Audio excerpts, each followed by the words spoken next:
You spend a lot of time thinking about our interaction with screens. Mhm. How would you describe what technology is doing to our brains?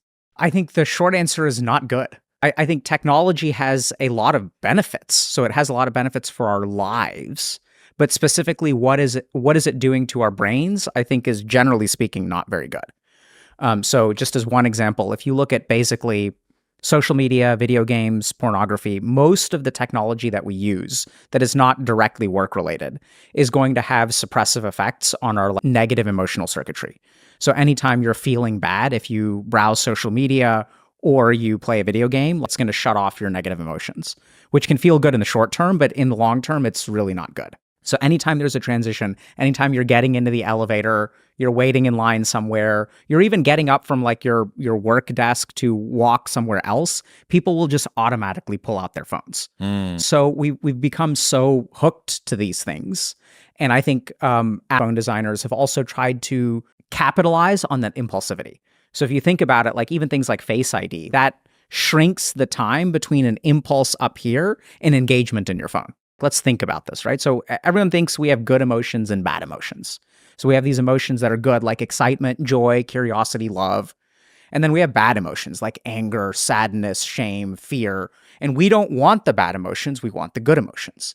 But if you stop and think about it for a second, every human being on the planet has evolved to experience bad emotions. It's a feature, it's not a bug. And then the question is why? And if we look at our negative emotional circuitry, it is very close, like anatomically. Our limbic system is very close to our hippocampus, which is where learning and memory take place. So they're like sitting right next to each other, a lot of strong connections. So negative emotions are powerful sources of information and motivation. So if you kind of think about anxiety, we all want to conquer anxiety. But if we stop and really think about it, anxiety helps us realize like what to avoid. It drives us in a particular direction. If we look at emotions like shame, shame actually is supposed to be a powerful motivator to drive corrective action.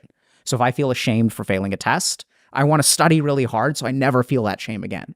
And so paradoxically, what happens when we shut off our negative emotions is we lose the motivation to actually fix our problems. And this is why I think we see a generation of people who are like stuck. What I really see with technology is that it propagates problems. So technology in some ways, so there's actually, it creates some problems, but it also propagates problems. So in my kind of clinical work, what I see a lot of is that if you're depressed about something in life, social media or video games will propagate that problem way worse. So what I see a lot of is like, let's say I'm a 15-year-old kid, I'm overweight, I'm going through puberty, my voice is cracking, I don't feel great about myself, I don't have a whole lot of friends. And when I was growing up, like, I had no choice but to overcome that in some way because I had no escape. So I had to learn how to make friends, even though it was painful. Now what we're seeing is a generation of people who can use technology to run away from their problems. So I would say that what I really see is whatever direction you're moving in life, technology will amplify that. So if you're moving in the wrong direction, it'll make it worse. But if you look at people like yourself and maybe me, we use technology to amplify the work that we're doing. What came first, the shame or the problem with technology? Probably the shame. Yeah, right. So I think this is what we tend to see is that, so if you have, and this is kind of the Sanskrit concept of something called a samskar, which is like a ball of undigested negative emotion. And even in psychoanalysis, we kind of have this theory that's like Freud and Jung came up with, right? That we have stuff living in our subconscious. And then what happens is that feeling of shame will find some manifestation in your life. And unless you heal that feeling of shame, so why is it that you feel shame in relation to technology instead of anger, instead of paranoia that, oh my God, because of I'm so addicted to technology, everything's going to fall apart, it'll all get messed up, or you're pissed at yourself, or you're pissed at iPhone makers or whatever. So the manifestation, your manifestation of how you relate to technology comes in part from you. And so I think when I work with people, usually what I find is the antidote to that is get to the root of that shame and where that shame is kind of lingering from, coming from. I can even see in your life that you've become so amazing. And I would bet money that your search for being an amazing human being, physically fit, successful, proud, emotionally connected with yourself has been to run away from a version of Chris that was ashamed of himself. Oh, absolutely correct. Yeah. And the emotional connection thing, I'm glad that you're here. This is something I'm pretty obsessed by at the moment, trying to feel feelings and work out how emotions work. Before we get into that, let's say there is someone listening that's like, I think I feel shame. I think that does arise in me. Perhaps that's something that's there.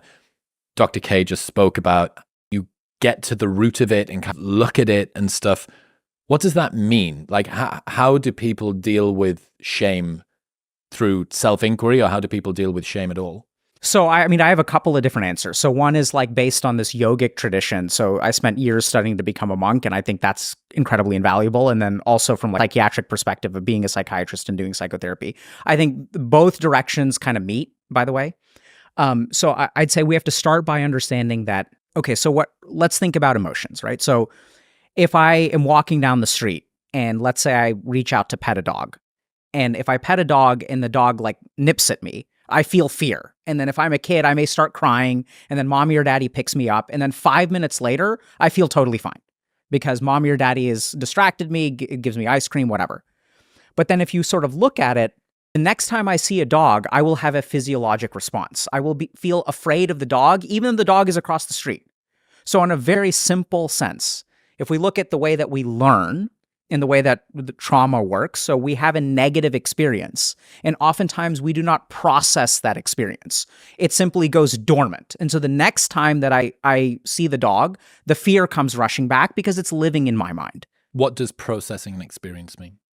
Yeah, so let's say that you were walking down the street as a grown adult. Do you like dogs? Yes. And if you try to pet a dog and it nips at you, in the first second or less than a second, you will have the identical physiologic response as a 5-year-old. Your sympathetic nervous system will activate. You'll panic. You'll get a burst of adrenaline. And then what would you say to yourself after the dog tries to bite you? That dog's a dick. What caused that to happen? Was there something that I did? Is it because of the... There you go, right? So what happens in a 5-year-old's mind? Not that. Did I do something to cause this? What's going on with the dog? Maybe I should be a little bit more careful. So what you literally do is you take that emotion and then you look at it from different perspectives. This is also what we do in psychotherapy. When someone, let's say they have a bunch of shame, we'll ask the question, okay, where does that shame come from? How do you feel about that? What are the different ways that you can look at it? And if you sort of look at it, the other thing that happens with shame is we start to develop identities of ourselves. So there's the emotion of shame, and then we start to form conclusions about ourselves. I feel ashamed in this moment, and then that becomes, I am a terrible human being. I'm a loser, right? Now this becomes a statement of fact that has a life that is independent of the shameful experience. So when we talk about processing shame, there is some amount of emotional work, but then there's also work on the ego level, or the ahamkara is what it's called in Sanskrit, where our emotional experiences result in conclusions that we form about ourselves. And so those conclusions need to be re-examined. And the most damning thing is that when we are emotional, we form very powerful conclusions, but since we're emotional, they're more likely to be wrong. And if anyone has gone through a breakup, you know exactly what I'm talking about, because you go through all these conclusions in your head. This person is terrible. Women are terrible. I'm terrible. I'll never find love again. You form all these conclusions from an emotional state. But those conclusions don't go away when literally the emotional circuitry of our brain reaches homeostasis or equilibrium. Those learnings stay with us. So we have the ball of unprocessed emotion from the Eastern side. What are you looking at from a Western equivalent? What's the viewpoint there? Yeah, so I would say in the Western equivalent, so how do we process shame, or how do we handle shame? Let's say, let's divide it into a couple things. One is that there are certain techniques that you can do to literally reduce the activity of your negative emotional circuitry. So you can do things like breathing exercises. We know that each emotion is correlated with a certain pattern of breathing. So we can even do a quick demonstration where I'm just going to breathe at you, and you tell me if you can tell what kind of emotion I'm feeling, right? So, Finger? absolutely, right? Now, so it's going to seem similar, but Arousal? Yeah, so both of them are deep breaths. I like the second. Right? And I can't help it. I have to add a little bit of facial expression to it. Yeah. And so you can just listen to someone's breathing. And then there's also, what do you think that is? Nervousness, fear. Absolutely. And think about that. You're not trained as a psychiatrist. This stuff is baked so deeply into your mind. Our empathic circuitry is wired this heavily where you and anyone else who's watching or listening to that can tell. So our emotional energy, when we have our amygdala and our limbic system that's active, certain physiologic changes, and we can engage in certain techniques to essentially reduce those. And this is why breathing is really helpful, because if you change the nature of your breath, everything in the body has a homeostatic, so there's a feedback loop. So you can start breathing a particular way, and as you breathe a particular way, it will alter your emotions. If you feel a certain emotion, it will alter your breathing. So we can work on that level. Then the second thing that I kind of mentioned is that once we have emotions, then we have kind of like these conclusions that we draw. We have impacts on our identity, which is our ahamkar or our ego. And then once we have those kinds of conclusions about the world and about ourselves, those then form the basis of our logic, which then influence our behaviors. And I think sort of dealing with this deals with all three. So we want to reduce the emotion in the moment, and then we want to critically look at the conclusions that we've drawn about the world. And then the last thing that we really want to do is pay attention to how do these conclusions become automatic behaviors. And then if we want to change those behaviors, then we need to look at our sense of our identity as well as our emotional experience. I don't think I answered your question though, because you asked what is the Western equivalent of a samskar? Okay. So this is where I kind of mapped it out. So in the East, what we would say is there's this ball of undigested emotional energy. This is what I would call a trauma that lives in your subconscious. And then in the West, so that's what we'd call like a trauma, and that lives in your subconscious in some way. And then this generates something called a schema, which is like a way of thinking.